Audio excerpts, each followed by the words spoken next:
Օրագիր Նյուզը շարունակում է ուսումնասիրել եւ իր ընթերցողների դատին ներկայացնել ազգային ժողովի քաղաքացիական պայմանագիր խմբակցության падգամավորների 2023 թվականի հայտարարագրերը։ Այսօր ուսումնասիրել ենք ՔՊԱ-ական падգամավոր Վահագն Ալեքսանյանի հայտարարագիրը։ Անշարժ գույք բնակարան ՔՊԱ-ական падգամավորը չի հայտարարագրել։ Որպես շարժական գույք նա հայտարարագրել է 2011 թվականի արտադրության Kia մագնիշի ավտոմեքենա, որը նա գնել է 2019 թվականի նոյեմբերի 18-ին։ Տարեվերջին այս մեքենան պահպանվել է։ Падգամավորը 31 միլիոն 813 հազար 600 դրամի չափով հանձնված փոխառություն ունի Ort Development SPÖ-ում,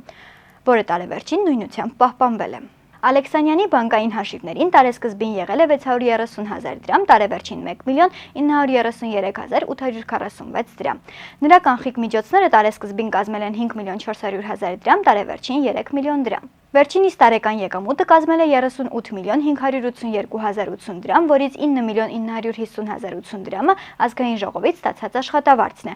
28 միլիոն 632 հազար դրամը Ամիո բանկից ստացված փոխառությունը։ Ստացված վարկերի եւ փոխառությունների մայր գումարի մնացորդը հաշվետու տարվա դեկտեմբերի 31-ի դրությամբ կազմել է 28 միլիոն 632 հազար դրամ։